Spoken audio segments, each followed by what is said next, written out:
Buongiorno, buongiorno e ben ritrovati, buon sabato con Focus TG, tanta cronaca da raccontarvi in questa ora e mezza per raccontarvi ancora una volta il nostro territorio. Non c'è solo la cronaca, evidentemente anche la politica e tanti eventi, c'è anche l'assemblea regionale dell'ANCI che da poco a Treviso ha riconfermato Mario Conte presidente di ANCI Veneto. La novità è vicepresidente sarà Giacomo Possamai, il sindaco di Vicenza. Ma dicevamo, c'è tanta cronaca. Fra poco ci collegheremo con Edi Caliman insieme ad Alberto Pivetta. Si trovano a Jesolo per un grave incidente stradale costato la vita a un ventenne. Vediamo intanto dalle immagini della Nuova Venezia, dal sito della Nuova Venezia. Jesolo fuori strada con l'auto, muore a 20 anni. La vittima è Angelo Loprete di Eraclea. L'incidente è nella notte all'incrocio di via Canal Calmo. Vedete appunto com'è la situazione dell'auto che è uscita fuori strada. Fra poco Edi Caliman ci racconterà tutto di questo ennesimo purtroppo tragico incidente con una vita spezzata di appena 20 anni, un giovane di Eraclea. Però c'è la cronaca che ci porta a parlare anche dei femminicidi, tanti, troppi femminicidi. Allora torniamo con Padova a parlare del femminicidio di Giada Zanola. Lo ricorderete, la donna che fu gettata dalla cavalcavia. Ci sono sviluppi sulle indagini del femminicidio. Le novità arrivano dall'esito dell'esame tossicologico del compagno Andrea Favero, in carcere con l'accusa di omicidio volontario aggravato. Sentiamo. Nessuna traccia di benzodiazepine nel corpo di Andrea Favero, il 38enne in carcere con l'accusa di aver ucciso la compagna Giada Zanola lanciandola dal cavalcavia di Vigonza sulla A4 vicino a casa. Benzodiazepine che invece sono state ritrovate in quantità nel corpo della donna. Il farmaco antidepressivo, potente ansiolitico e con effetto miorilassante era stato prescritto dal medico ad Andrea Favero, che l'aveva richiesto adducendo forti stati di ansia e stress. Lo aveva poi acquistato con la regolare ricetta, ma non l'aveva mai assunto, questo quanto stabilito dall'esame tossicologico e anche dal test del capello. Giada Zanola invece nelle settimane prima di morire aveva confidato alle amiche di sentirsi sempre stanca e di avere il timore di essere drogata dal compagno, tanto che una volta si era sentita male e aveva vomitato dopo aver bevuto un cocktail preparato proprio da Andrea Favero. Anche la sera prima di morire, in un messaggio WhatsApp inviato ad un'amica, aveva detto di sentirsi fiacca e di vederci doppio. Secondo gli inquirenti, Andrea Favero avrebbe drogato e poi gettato Giada dal cavalcavia, simulandone il suicidio. In casa, gli agenti della squadra mobile hanno sequestrato alcune scatole di lorazepam, il farmaco prescritto ad Andrea Favero, che però non è mai stato assunto, e questo particolare potrebbe dunque rafforzare l'ipotesi della premeditazione del delitto. E poi a proposito di femminicidi, però c'è ancora un giallo su questo. Parliamo dell'omicidio-suicidio di Tarzo. Martedì l'autopsia sui corpi dei coniugi di Giancarlo Gaio e della moglie. Però è stato davvero un femminicidio e poi un suicidio, oppure un doppio suicidio? Resta questo dubbio, e a corroborare questo dubbio la frase dell'89enne Giancarlo Gaio nel biglietto di addio al genero trovato appunto dagli inquirenti, una frase che farebbe pensare a un'azione forse concordata con la moglie. Però per gli inquirenti la posizione del corpo della donna direbbe esattamente il contrario. Per questo è importante anche capire qualcosa dalla autopsia e forse davvero la verità non la si saprà mai. In ogni caso si continua a cercare di capire cosa è successo in quelle ore, si cerca di capire anche esattamente l'ora della morte. Sentiamo. Scusaci per quello che abbiamo fatto, pensa tu al nostro funerale, vorremmo essere cremati. Poche parole scritte in una lettera lasciata in casa e indirizzata al genero. Un ultimo atto prima di farla finita. Lo hanno deciso insieme? Scusami e abbiamo, un plurale che lo potrebbe far pensare, ma la verità probabilmente non si saprà mai. Una decisione dettata dal dolore, dalla preoccupazione per un futuro sempre più difficile. Poi la cronaca di quella mattina. Giancarlo Gaio si è svegliato molto presto, alle prime luci dell'alba, e si è vestito. Ha preso in mano la pistola, è entrato in camera e ha colpito 2 volte alla testa la moglie. Lei era a letto, ancora in camicia da notte. La posizione, dicono gli inquirenti, potrebbe far pensare che fosse addormentata e quindi inconsapevole di quanto stava per accadere. Poi l'89enne si è rivolto l'arma contro, ha fatto fuoco una volta ma non è andato a segno. Poi il secondo tentativo, il colpo alla nuca, lo ha ucciso. Rimane quella lettera, le loro volontà e poi la spiegazione di dove erano custoditi alcuni documenti. Tutto preparato nei minimi dettagli. Quella mattina Giancarlo doveva andare in ospedale per un intervento chirurgico alla prostata. Quando sono morti, dai primi accertamenti la tragedia potrebbe essersi consumata poco prima dell'arrivo del genero alle 6:30, quando ha trovato i corpi, ma a stabilirlo sarà l'esame autoptico. Lunedì in tribunale a Treviso ci sarà il conferimento dell'incarico all'anatomopatologo Alberto Furlanetto, l'autopsia forse già martedì. Col Maggiore di Sopra è un piccolo borgo, tutti si conoscono, la comunità è attonita, la gente passa, guarda la casa, abbassa gli occhi con tante domande. Si poteva fare qualcosa di più? Ma il dramma era vissuto tra le mura domestiche, il dolore per la perdita della figlia 4 anni fa, la preoccupazione per la salute di entrambi. Quella non l'ha mai dimenticata, quella della figlia, e poi l'aggravarsi della situazione sia come età sia e acciacchi che dopo gli 80 anni arrivano e magari a 90 si accentuano. E quindi lui a un certo punto, quando ha visto la moglie andare giù per le scale, da quel momento ha cominciato a pensare al futuro. Nella sua mente probabilmente la consapevolezza che non c'erano più speranze. Questo forse li ha portati al tragico gesto insieme, ma nessuno saprà fino in fondo la verità. Su una panca in legno nel giardino dell'abitazione sono stati appoggiati dei lumini e dei mazzi di fiori. In procura a Treviso è stato aperto un fascicolo come atto dovuto per omicidio-suicidio. I carabinieri hanno sequestrato la pistola utilizzata ed alcuni fucili. Il porto d'armi era scaduto, ma lui poteva tenere legalmente le armi in casa. Una sofferenza che li ha consumati giorno dopo giorno, fino a quella tragica mattina. E poi sempre nella Marca il duplice omicidio di Paese. Sul banco degli imputati la guardia giurata Massimo Pestrin, che ha fatto fuoco con la pistola in dotazione all'epoca uccidendo fratello e cognata. Ieri c'è stata la relazione del perito chiamato dalla Corte a stabilire se in quei momenti l'uomo fosse o meno capace di intendere e di volere.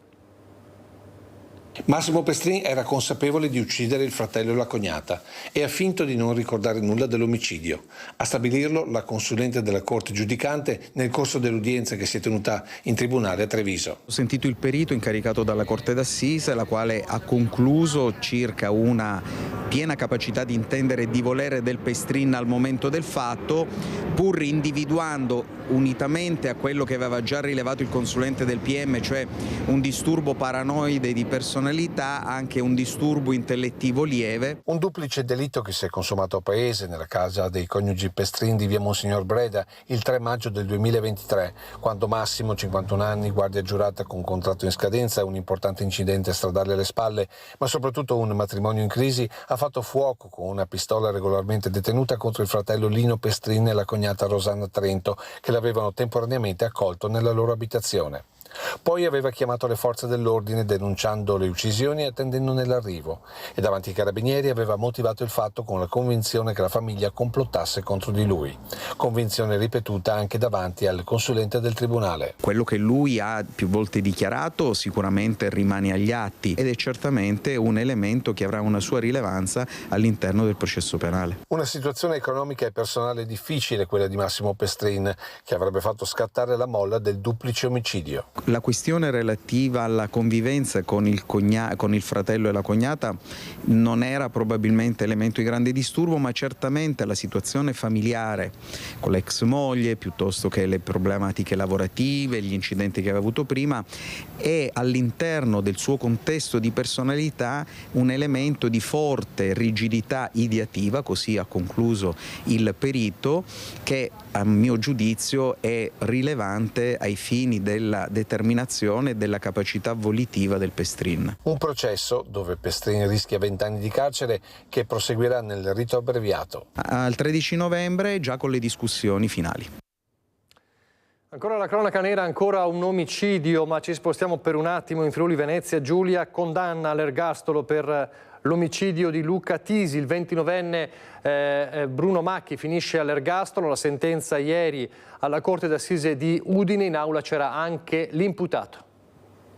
In nome del popolo italiano, la Corte d'Assise, per gli articoli 533 e 535 Codice di procedura penale, dichiara l'imputato colpevole dei reati iscritti in vigine vincolo della continuazione. Considerate le aggravanti contestate, lo condanna alla pena dell'ergastolo o del pagamento delle spese. Alle 12:59 il giudice Paolo Milocco ha pronunciato la sentenza di condanna all'ergastolo per Bruno Macchi, 29 anni, comparso davanti alla Corte d'Assise del Tribunale di Udine per rispondere dell'omicidio di Luca Tisi, il senza tetto assassinato la notte del 15 aprile del 2023 nella Galleria Alpi.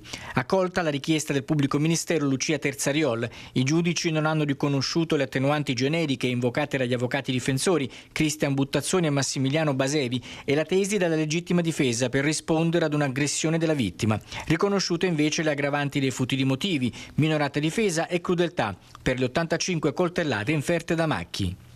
In apertura di udienza, Macchi ha reso dichiarazioni spontanee sostenendo di aver agito per difendersi e di non voler uccidere Tisi, attribuendo la furia e la violenza perpetrata al fatto che in quel periodo era consumatore di sostanze stupefacenti. Si tratta di un numero eccessivo, probabilmente abnorme di coltellate, però la ricostruzione che avevamo fatto era proprio basato anche su quel dato, nel senso che il numero di coltellate così elevato avrebbe effettivamente fatto presupporre il fatto che il Macchi abbia ecceduto nel difendersi nel momento in cui era stato aggredito dal Tisi. Appresa la condanna, senza evidenziare alcuna reazione, ha lasciato l'aula scortato dagli agenti penitenziari, salutando gli avvocati. Entro 90 giorni il giudice scriverà le motivazioni. La difesa ha già annunciato il ricorso in Corte d'Assise d'Appello. Aspettiamo di leggere le motivazioni, certamente per andare a proporre l'appello. La Corte non ha ritenuto di accogliere la nostra richiesta di perizia psichiatrica, che secondo noi avrebbe sicuramente determinato un esito diverso rispetto a quello che abbiamo ascoltato ed è quello che si è cristallizzato oggi. Per questo efferato omicidio e le tragedie sulla strada c'è un'ultima ora che riguarda sempre il veneziano, fra poco ci colleghiamo con Jesolo, schianto nella notte a Campo Nogara, lo vediamo dal sito della Nuova Venezia, muore un motociclista di 30 anni, l'incidente in via Arzerini. La vittima è un giovane di Fiesso che si è scontrato con un'auto in immissione, quindi un 30enne motociclista morto in uno schianto a Campo Nogara e poi, come vi dicevamo in apertura, il 20enne morto nello schianto avvenuto a Jesolo, un 20enne di Eraclea. Per noi sul posto Edi Calliman con Alberto Pivetta. Buongiorno Edi. Nicola, buongiorno ai telespettatori. Con Alberto Pivetta siamo in via Argine Nuovo, la strada che conduce verso Jesolo da Musile e Eraclea, una strada che adesso non è molto trafficata ma che in realtà è molto percorsa e mai a bassa velocità, e sarebbe proprio l'alta velocità la causa della fuoriuscita autonoma per ora, secondo i rilevi del 20enne Angelo Loprete, 20 anni compiuti il 9 settembre, che nella notte tra appunto ieri e oggi ha perso il controllo dell'auto ed è finito giù dall'argine. Le immagini di Alberto stanno testimoniando questo è quanto resta del passaggio del carro attrezzi della carrozzeria Piave, tristemente nota per raccogliere tutte le auto incidentate nel veneziano e dintorni, che attualmente è sotto sequestro l'auto perché sono ancora in corso le indagini su le cause di questa fuoriuscita, macchina che è stata ritrovata solo nelle prime ore di questa mattina intorno alle 7:30 da un passante, perché come puoi vedere la strada è circondata da altissimi arbusti che hanno di fatto nascosto l'auto, una Ford Fiesta guidata da Angelo Loprete, ricordo 20 anni compiuti un paio di settimane fa, e la segnalazione di un cittadino che passava di qua e ha visto la macchina. Non si sa ancora quindi se il ragazzo sia morto sul colpo oppure no. Questi sono i segni degli pneumatici che ha lasciato a bordo strada, una strada che di fatto non ha una banchina, e noi ora ci mettiamo in sicurezza, Nicola, per andare a salutare e presentare Romina Ceccato dell'associazione per le vittime della strada. Dunque, Romina, buongiorno. Lei è qui, la sua presenza è importante per testimoniare ancora una volta l'ennesima morte sulle strade. Questa strada già teatro di incidenti mortali. Appena un anno fa 2 ragazzi, anche loro 20enni, avevano perso la vita sulla strada, e solo sabato scorso 2 22enni sempre nel veneziano hanno perso la vita sulle strade. Buongiorno e grazie anche a voi per l'invito. Sì, qui è una strage, io dico, continua, a prescindere dalla colpa di chi, ma c'è la velocità.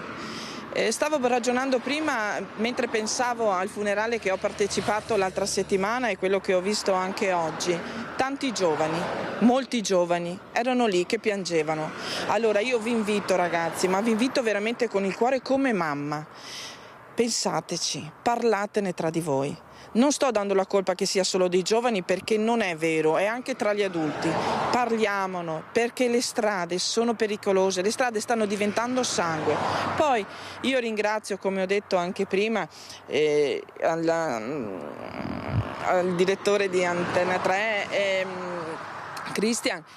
Uniamo le nostre forze, e da parte dell'amministrazione comunale c'è questo desiderio, appunto con il sindaco Christopher De Zotti ci siamo sentiti.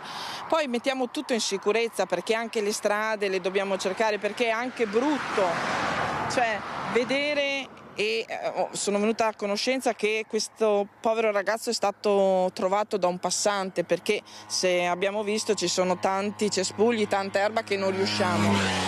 Ma io chiedo a voi, a tutti quanti insieme, cerchiamo di fare qualcosa. Da parte dell'amministrazione c'è la piena solidarietà e la voglia di collaborare insieme, quindi ringrazio appunto Jesolo, l'amministrazione, anche da parte dell'amministrazione di Eraclea, che ho appena ricevuto adesso dal sindaco appunto Nadia Zacchin, di collaborare insieme, perché queste strade un po' sono parte di tutte e due, sì, appunto, quindi sono anche zone, perché ragazzi a casa ci sono dei genitori, e credetemi, fa male aprire la porta e non trovare più solo perché avevate fretta di tornare a casa. Riferimento, parlatene tra di voi. La vita è un dono, non vi viene data 2 volte, vi viene donata una volta sola, custoditela bene. Questo è il messaggio lanciato da Romina Ceccato, che salutiamo e ringraziamo. Io, Nicola, ti lascerei con l'immagine di questa strada per vedere di nuovo il luogo dell'incidente, di questo ennesimo tragico incidente che testimoniamo, e degli incidenti che stiamo testimoniando in questo periodo sulle strade del veneziano. Se non hai domande, con Alberto Pivetta io ti restituirei la linea. Grazie a Edi Kaliman, grazie a Alberto Pivetta, grazie anche a Romina Ceccato, sempre presente insomma, per testimoniare l'importanza dell'educazione sulla sicurezza stradale, perché davvero al di là dell'efficacia sicuramente delle azioni dei comuni, gli autovelox, i rallentatori, parte tutto sempre dal comportamento alla guida. Un'altra vittima della strada di qualche giorno fa, l'operaio di Fincantieri investito lungo la lungo rampa Rizzardi mentre stava andando al lavoro. Domani ci sarà il funerale nella moschea, ricordiamo che è indagato il conducente dell'auto.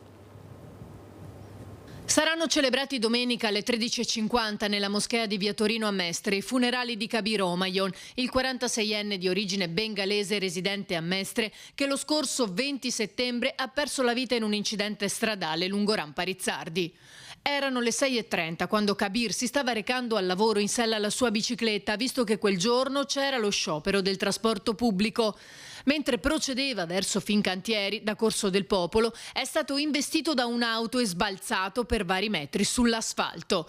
Il pubblico ministero della Procura di Venezia ha iscritto nel registro degli indagati il conducente dell'auto, un 44enne di origine tunisina residente a Mira, per l'ipotesi di reato di omicidio stradale, e ha convalidato il sequestro dei mezzi coinvolti, cui aveva già provveduto in realtà gli agenti della Polizia Locale di Venezia, che quella mattina avevano effettuato i rilievi sul posto.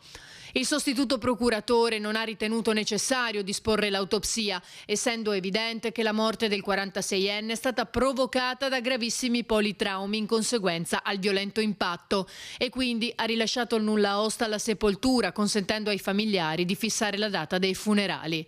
La prossima settimana la salma sarà rimpatriata nel suo paese natale. Il 46enne lascia la moglie e 3 figli, 2 dei quali minorenni.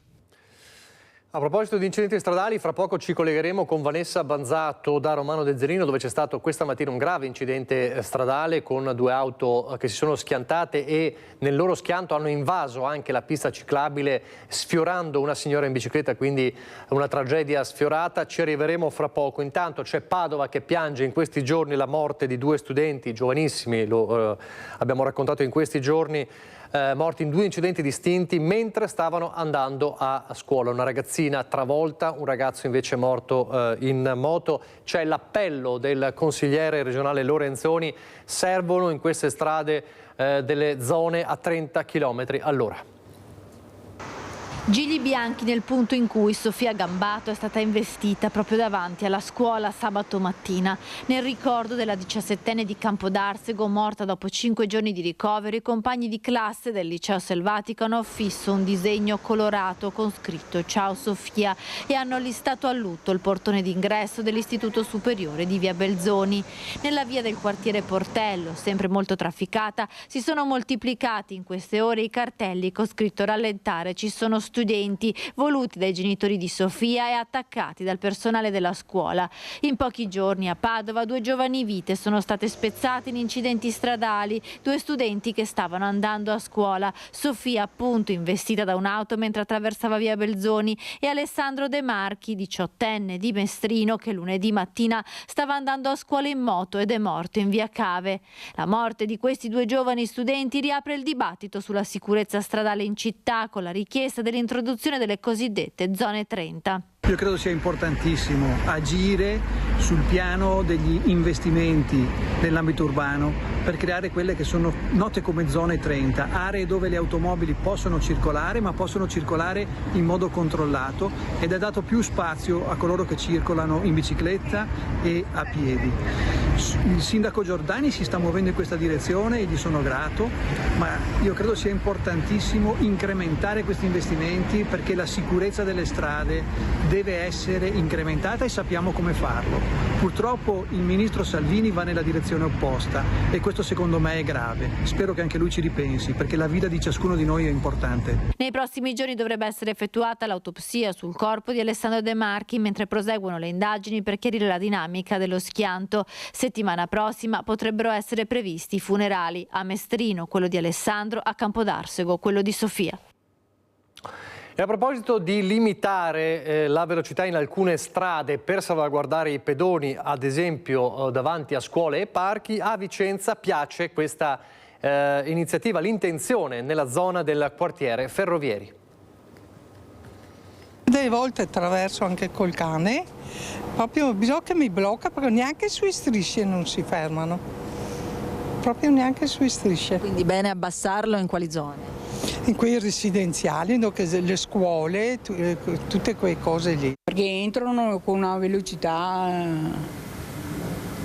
incredibile. Ci sono tanti bambini che girano, sì, perché essendo un quartiere abbastanza tranquillo, i bambini corrono in strada. Limiti di velocità da abbassare? Sì, senz'altro. Cosa si vede qua? Si vede che corrono tanto, sono pazzi. Ci sono le scuole qui vicino, ci sono bambini, ci sono anziani, e quindi lo consiglierei. Nei momenti di maggior traffico, quando escono le persone del lavoro, sfrecciano decisamente. Siccome ci sono tanti bambini con bicicletta che si muovono nei parco giochi, eccetera, ci vorrebbe. Effettivamente quando i ragazzi, i bambini giocano bisogna andare più piano, effettivamente. Anche adesso a strada che abito in gran marcia e a tutta velocità, e lì effettivamente che se do parchi da parte può essere di ragazzini che giocano o in bicicletta che viene fuori. Ancora la cronaca, lasciamo la sicurezza sulla strada, le tragedie sulla strada, torniamo a Treviso. Paura ieri sera davanti all'ospedale Cafoncello di Treviso per una violenta rissa che ha coinvolto diverse famiglie di etnia Sinti che si erano accampate nei pressi dell'ospedale in attesa delle dimissioni di un parente, un noto capoclan della comunità. Attorno alle 19 un alterco tra membri delle famiglie è rapidamente degenerato in una rissa che si è estesa fino alla rotonda antistante all'ospedale, come vediamo in queste immagini realizzate ieri sera da Lucio Zanato. I testimoni hanno descritto scene di puro caos con bottiglie che volavano, urla e spintoni, situazione che è ulteriormente degenerata aggravata dalla presenza di numerosi membri delle famiglie che in passato avevano già avuto screzi in passato. L'atmosfera particolarmente tesa, l'intervento delle forze dell'ordine è stato tempestivo, come vedete la polizia è giunta sul posto per riportare la calma e garantire che l'accesso soprattutto all'ospedale da parte degli utenti non venisse compromesso. I passanti, molti dei quali erano in attesa di ricevere assistenza medica, hanno vissuto momenti di paura e di preoccupazione. Le autorità stanno ora indagando sull'accaduto, cercando di chiarire le cause di questo alterco e di prevenire futuri incidenti in una situazione già delicata nell'area antistante all'ospedale. Eventuali misure di sicurezza aggiuntive per evitare che episodi simili anche possano ripetersi in futuro, quindi c'è anche questa eventualità e comunque la tensione non è mancata ieri sera a Treviso. Come non manca mai la tensione a Venezia con la piaga dei borseggiatori e delle borseggiatrici. Ha sventato un borseggio a bordo di un vaporetto ed è stato aggredito con una bottiglia in testa. È successo a Venezia.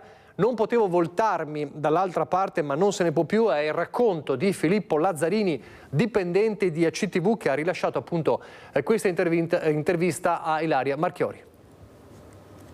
Eravamo appena partiti da Ferrovia per la fermata di Riva del Biasio. Sono scesi i passeggeri e sono saliti gli altri che dovevano salire e dietro i passeggeri che dovevano salire c'erano due borseggiatrici che noi conosciamo.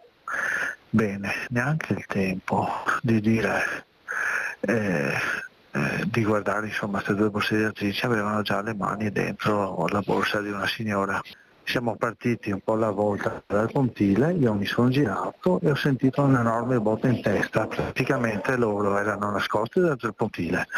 Si capisce che gli ho fregato il borseggio, hai capito? E niente, mi hanno tirato questa bottiglia di Coca-Cola da mezzo litro che talmente forte me l'hanno tirato in testa, è esplosa. Prove raffabricanti, siamo proprio ai frutta. Adesso sono in ospedale, è venuta anche la polizia, bisogna che ti interventi su certe cose, ti non ti può lasciare andare.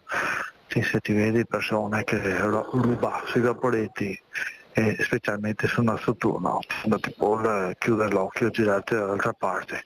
Ma mi capita una bottiglia di Coca-Cola da mezzo litro nuova, cioè si è esplosa, il tappo si è esploso, perché ha bagnato tutti e mi cacciapammi dietro, sulla nuca. Vigliaccamente, Ilaria, vigliaccamente. Ma quello che dico a me, Ilaria, e se c'era una bottiglia di vetro?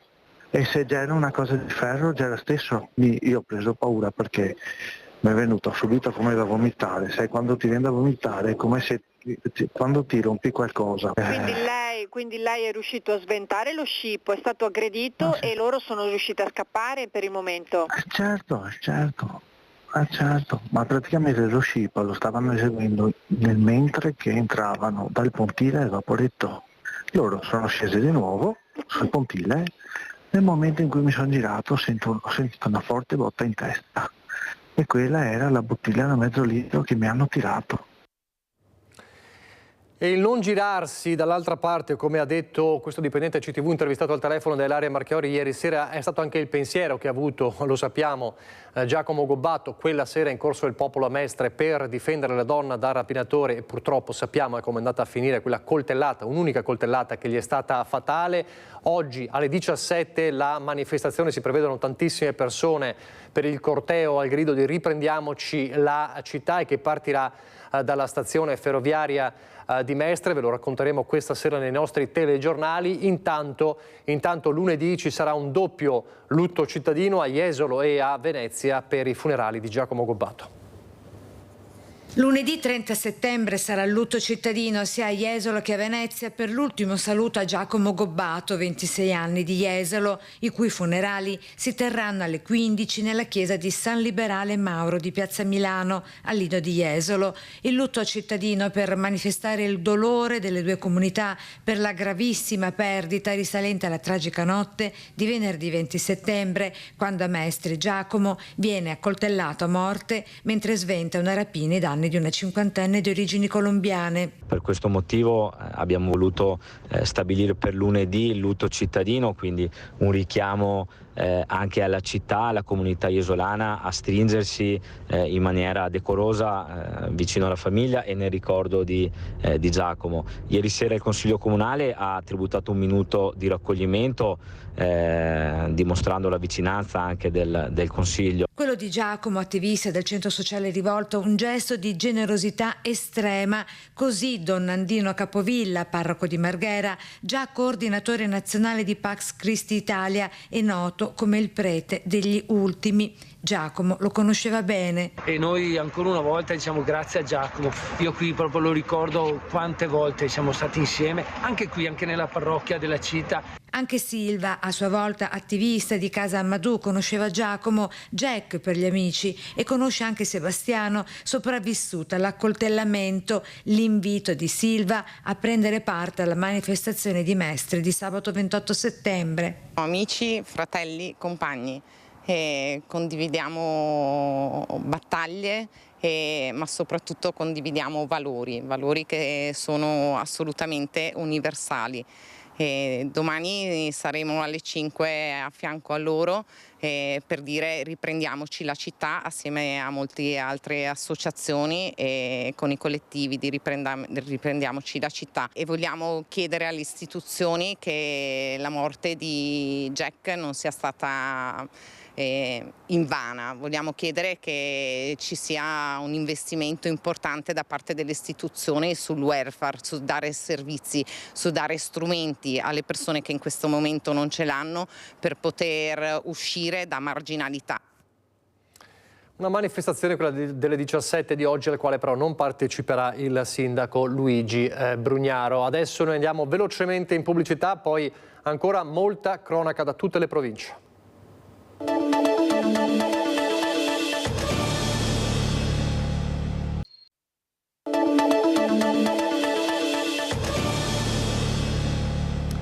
Di nuovo in diretta con Focus TG, ripartiamo dal tema della sicurezza. Abbiamo visto prima della pubblicità la manifestazione che ci sarà oggi alle 17 per la sicurezza a Mestre. Ripartiamo dalla sicurezza con la cronaca da Vicenza. Uno scippo ai danni di una pensionata di quasi 90 anni si conclude fortunatamente con l'arresto del malvivente. Un italiano di 29 anni è finito in carcere dopo essere stato identificato, pedinato ed arrestato dagli uomini della squadra mobile della Questura di Vicenza. L'operazione si è svolta nel corso di uno specifico servizio per la prevenzione e repressione di reati contro il patrimonio che colpiscono gli anziani. Il giovane era stato intercettato dai poliziotti ieri in sella ad una bici. La sua descrizione corrispondeva esattamente al profilo di uno scippatore che aveva appena sottratto violentemente una collana d'oro ad una pensionata di 89 anni in Contracca Nove Vecchie. Anziché intervenire subito, gli agenti hanno seguito il sospettato fino ad un compraoro dove ha tentato di vendere il prezioso monile appena scippato. L'uomo è stato quindi arrestato e, visto il suo lungo curriculum di pregiudicato, è stato associato alla casa circondariale cittadina a disposizione dell'autorità giudiziaria. E sono stati trovati e denunciati gli autori di alcuni furti alla festa dell'uva e al centro giovanile di Bassano del Grappa. Devono rispondere di ricettazione in concorso una donna di 33 anni e il fidanzato di 35, sottoposti all'obbligo di presentazione alla PG e dimora nel comune di Bassano con permanenza notturna nella loro abitazione. La coppia ha compiuto una serie di colpi alla festa dell'uva e al centro giovanile. La vicenda trae origine dal furto subito da una 36enne residente nel Trevigiano che ha denunciato ai carabinieri di Bassano di aver subito il furto del telefono cellulare del portafoglio che aveva in borsa mentre si trovava a Sant'Eusebio durante durante la festa dell'uva, appunto. Attraverso le indicazioni che ha dato la donna, il telefono è stato localizzato e i militari sono risaliti all'abitazione dei due, dove sono stati rinvenuti sia il telefono che le carte di credito trafugate. Nel corso della ricerca è stata rinvenuta anche merce rubata all'interno degli spogliatoi del centro giovanile, uno smartphone e un portafogli contenente documenti personali sottratti a un 56enne del Padovano e uno smartphone rubato a un 55enne di Cassola, mentre entrambi erano impegnati in un incontro di calcio. Rapinatori e due giovanissimi malviventi denunciati dai carabinieri per aver aggredito un gruppetto di 16enni facendosi consegnare a calci e pugni tutto quello che avevano con loro è successo a Istrana, nel Trevigiano. Calci e spintoni a un gruppetto di 16enni in un parco pubblico di Istrana per rapinarli di pochi euro, un portafoglio griffato e una collana. Al termine di 3 mesi di indagine i carabinieri della compagnia di Castelfranco hanno denunciato a piede libero 2 giovani, uno appena maggiorenne, 19 anni, l'altro appena 16enne, che a giugno al parco Ca' Gelsi avrebbero aggredito dei ragazzi prendendoli a botte per farsi consegnare quello che avevano con sé. I 2 sono dunque accusati di rapina aggravata in concorso. Le vittime sono state costrette a consegnare loro 15 euro, un portafoglio marchio Prada e una collana in acciaio. La svolta dalle perquisizioni autorizzate da procura ordinaria e procura per i minorenni nelle abitazioni dei 2 sospettati. In casa del più giovane dei 2 rapinatori è stata infatti rinvenuta la collana sottratta a uno dei ragazzi rapinati. A proposito di minorenni, però in centro a Treviso la problematica che tanto spesso abbiamo raccontato, poco più di un mese fa, era il 24 agosto, lo ricorderete, l'avvocato Barbara Vidotti fu vittima di una inquietante aggressione da parte di 2 minorenni in Borgo Cavour, in pieno centro, e in pomeriggio, dopo la denuncia e poco più di un mese dopo, le abbiamo chiesto come sta. Sentite. Naturalmente si elabora e si pensa con la ragione ovviamente che insomma è andata bene, e quindi la sensazione è sempre comunque di guardarsi alle spalle, ma certamente si tenta di elaborare un fatto che, come a tanti accade purtroppo, va superato e quindi va poi anche però razionalizzato per poi anche cambiare alcuni stili o abitudini di vita, non in modo sostanziale ma certamente con un po' più di attenzione, ecco. Ha cambiato un po' le sue abitudini, si guarda ancora alle spalle, l'ansia è diminuita, ma lo stato di allerta rimane sempre sotto traccia per l'avvocato Barbara Vidotti, fermata da 2 minorenni un mese fa in Borgo Cavour, proprio vicino casa, quando 2 giovanissimi le si sono parati davanti, fermando nel cammino in modo aggressivo. Sono avvenimenti che capitano all'improvviso, non c'è una modalità per poi affrontare. Penso che comunque dovesse ricapitare, è chiaro che c'è un potere di reazione o no, e su questo non è possibile prevedere qualsiasi forma di reazione di fronte a un evento comunque imprevisto, imprevedibile. Si spera che non accada più. Ecco. Le indagini contro ignoti regolarmente denunciati per ora restano in corso ed è proprio su questo punto che l'avvocato insiste. Per le telefonate che ho anche ricevuto magari di altre persone che mi hanno segnalato degli episodi, ecco, faccio un invito, cioè per quanto è possibile denunciare quando accadono questi fatti di questo tipo, perché certo bisogna avere un po' di coraggio, però laddove si può è utile farlo, perché diamo anche delle informazioni, diamo anche delle attestazioni alle forze dell'ordine di quanti episodi veramente ne succedono. Quindi probabilmente il fatto di non denunciare anche cose che magari sembrano cose banali danno una informazione un po' non corretta anche della criminalità, anche della piccola criminalità. Ecco, questo darebbe una percentuale, una statistica un po' più corretta anche delle nostre città. Intanto potrebbero scattare delle denunce per le minorenni che hanno picchiato una loro compagna 14enne a scuola a Noventa Padovana. I dati sul bullismo in Veneto e sui minori criminali in Veneto sono in costante e preoccupante crescita.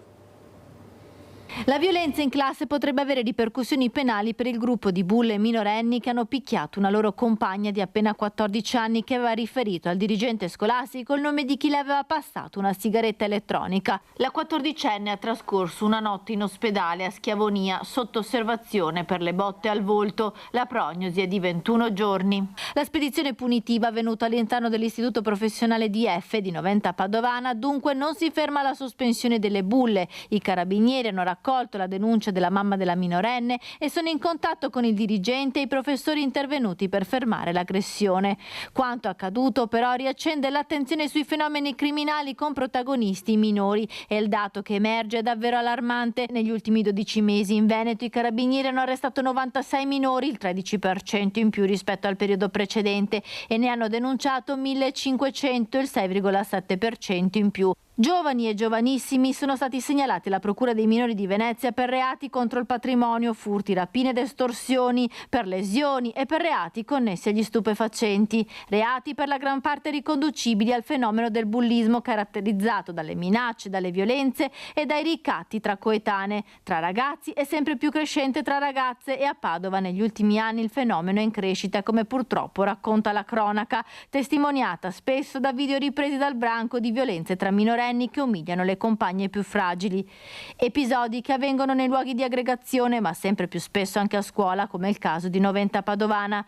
Secondo gli esperti, i ragazzi spesso non conoscono le conseguenze delle loro azioni. Il bullismo è un fenomeno e non credo che sia totalmente eliminabile in nessun modo, più che altro è un qualcosa da gestire e ci servono sicuramente due elementi. Il primo sicuramente è la comunicazione, per cui sono sicuramente opportune tutte le campagne di sensibilizzazione.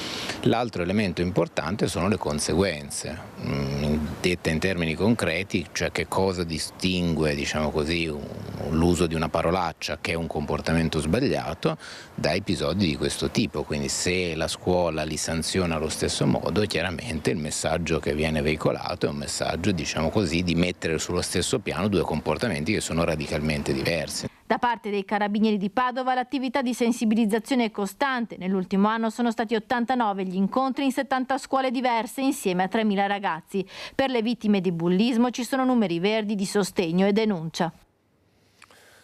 E poi l'assurda, tragica morte di Valerio Casanova Fuga, l'88enne che è stato ieri pomeriggio caricato da un toro fuggito da un recinto ed è morto poco dopo l'arrivo all'ospedale di Belluno. C'è un'intera comunità attonita per la tragedia consumatasi in Val Visdende. L'uomo aveva appena finito di ricoprire la legna catastata per l'inverno quando d'improvviso si è trovato faccia a faccia con l'animale imbizzarrito che lo ha travolto e poi è fuggito. L'allarme è stato dato da la donna che passeggiava poco distante, è riuscita a mettersi in contatto con il genero dell'88enne Orazio Cesco Cimavilla, che è presidente del consorzio Quattro Regole di San Pietro, che grazie alla scheda telefonica dell'unica compagnia che copre sia pur parzialmente la Val Visdende è riuscito a dare questo allarme. I soccorritori accorsi sulla tragedia hanno subito capito la gravità della situazione, hanno portato in ospedale a Belluno, dove purtroppo il cuore di Valerio Casanova Fuga ha cessato di battere. Sgomento e commozione nelle terre alte. Valerio Casanova Fuga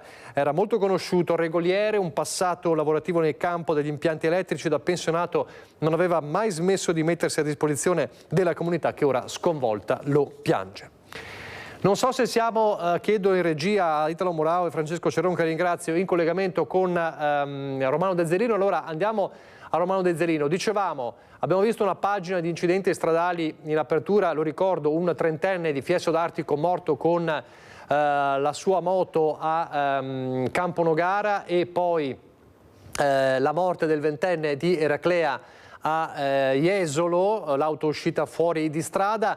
C'è stata una tragedia sfiorata invece questa mattina a Romano Dezzerino, uno schianto tra due auto, con le auto che schiantate hanno anche invaso la pista ciclabile. C'è polemica su questo. Vanessa Banzato, Romano Dezzerino, buongiorno.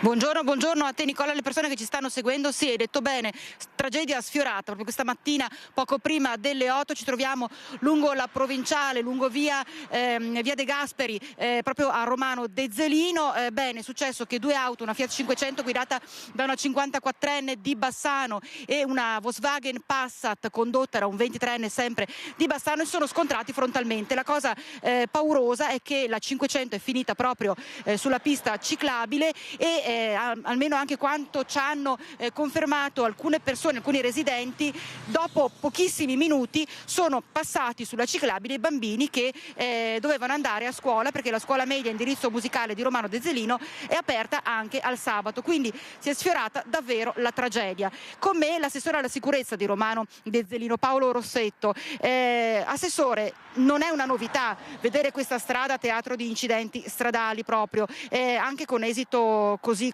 pesante. La donna è rimasta ferita, la 54enne è rimasta ferita, è stata estratta dai vigili del fuoco, era rimasta incastrata nell'abitacolo, non è in pericolo di vita. Certo è che c'è tanta preoccupazione perché qua la gente sfreccia. Sì, diciamo che purtroppo l'eccesso di velocità è un po' una piaga della nostra società, e a volte anche la distrazione dal cellulare o altri tipi di distrazione che portano proprio a questo tipo di incidenti. Qui, diciamo, essendo su una provinciale e un lungo rettilineo, è proprio una strada che purtroppo si presta per eccessi di velocità anche davvero esorbitanti. Va detto che qui comunque la ciclabile, se vedete, non ha un cordolino classico come il marciapiede, ma addirittura rialzato, quindi fare il salto di questo tipo di ostacolo significa che veramente l'auto che ha invaso la corsia correva ad alta velocità. Ecco, pare che all'origine ci sia un colpo di sonno da parte di uno dei due conducenti, ma adesso poi saranno i carabinieri che stanno svolgendo appunto tutte le indagini per ricostruire la dinamica esatta. Ma la questione è che voi come comune avete le mani legate, perché questa è una provinciale, e in ogni caso ci sono parecchi freni che vengono posti quando si parla di rilevamenti di velocità. Sì, allora, va detto che noi recentemente qui abbiamo fatto una statistica proprio su quello che sono le velocità medie, e circa l'80% degli automobilisti rispetta la velocità, quindi va dato atto che comunque una buona parte degli automobilisti capisce che ha in mano un'arma e che quindi deve usare moderazione soprattutto negli orari dove ci sono i ragazzi. L'altro 20% però purtroppo noi avevamo due punti di diciamo così, controllo della velocità, uno un po' più a sud e uno un po' più a nord. Attualmente questi tipi di controllo sono fermi proprio per un problema, diciamo così, legislativo, nel senso che la Cassazione di aprile ha sostanzialmente decretato che tutti i sistemi di velocità non essendo omologati non possono essere impiegati, e quindi tutti i nostri strumenti sono di fatto inutilizzabili. Ripeto, non parliamo di un autovelox, ma di un telelaser, quindi con una contestazione immediata e anche una forma di educazione rispetto per gli automobilisti. Sì, un deterrente anche per evitare che la gente corra, schiacci proprio il piede sull'acceleratore, e soprattutto poi si verifichino episodi che, per carità, questa mattina è andata bene, ma non sempre è andata così. Sì, fortunatamente, diciamo, questa non è una strada ad alto tasso di incidentalità, e questo però dall'altro lato è anche un vincolo, perché uno dei requisiti proprio per l'installazione di sistemi automatici è quello degli incidenti. Questo a mio avviso è anche un po' assurdo, nel senso che purtroppo bisogna attendere gli incidenti per poi mettere i sistemi di rilevazione, che per quanto possono fare i vigili, chiaramente non sono in servizio la notte, hanno anche loro dei turni, quindi non si può fare un presidio H24, per quanto giustamente i cittadini si lamentino proprio di questo tipo di problema, che purtroppo, ripeto, è una costante quasi su tutte le vie maggiormente trafficate del nostro comune. Tra l'altro la questione è stata anche discussa in prefettura a Vicenza. Sì, a luglio c'è stata una riunione, a metà luglio una riunione dove sostanzialmente il prefetto proprio sull'argomento tranquillizzava dicendo che, non essendoci interventi legislativi in merito e auspicandone chiaramente il chiarimento proprio sull'aspetto dell'autorizzazione e dell'omologazione, invitava poi i comuni a procedere normalmente a seguito poi di una nota scritta che però purtroppo ad oggi non ci è ancora pervenuta, insomma non è ancora pervenuta ai comuni. Ecco, insomma, hai sentito Nicola, una situazione che è pesante, è difficile, soprattutto per chi si trova ad amministrare i comuni, si trova ad avere a che fare con queste strade provinciali dove ha limitazioni, ecco, per quanto riguarda l'azione, e staremo a vedere. Ecco, ricordiamo che la 54enne si trova ricoverata in ospedale, è rimasto illeso, tornando all'incidente di stamattina attorno alle 8, è rimasto illeso il conducente, il 23enne che guidava la Passat. Sul posto vigili del fuoco e i carabinieri, come dicevo poco fa, che hanno rilevato il sinistro. Guardate in diretta, questo è quello che succede lungo via De Gasperi a Romano Dezzelino. questo è il 20% di cui parlava poco fa. Forse anche il 10%, nel senso che abbiamo rilevato addirittura 142 km all'ora la velocità di punta. In una strada abitata, in una strada frequentata da tanti bambini che vanno a scuola, insomma il senso civico a volte manca. Con queste immagini è tutto. Nicola, ti ricedo la linea. Grazie a Vanessa Manzato, grazie all'assessore, hai perfettamente ragione. Pubblicità e poi andiamo a Padova.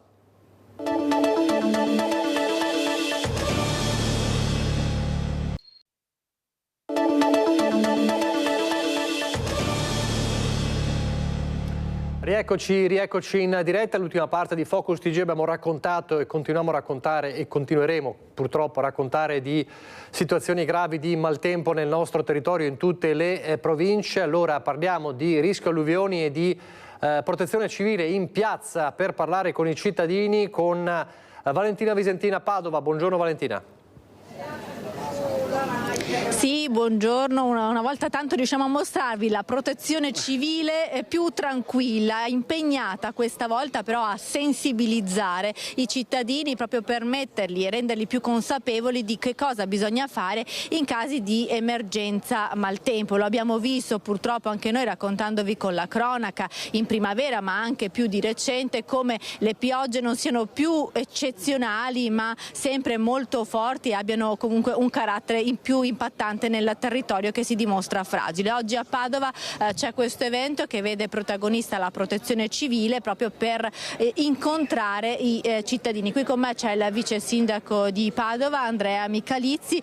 Il senso di questa giornata è insomma far capire ai cittadini che anche loro sono protagonisti nella sicurezza del territorio. Sì, buongiorno a tutti. Sì, questo è il senso vero. Nei momenti di emergenza è importante avere anche una popolazione consapevole a quali sono i rischi che una comunità attraversa, e quindi nel caso dell'emergenza climatica, il temporale o l'alluvione, una popolazione consapevole che guarda il meteo, che conosce quali sono i rischi che il proprio territorio può avere, è come dire, una popolazione che reagisce meglio.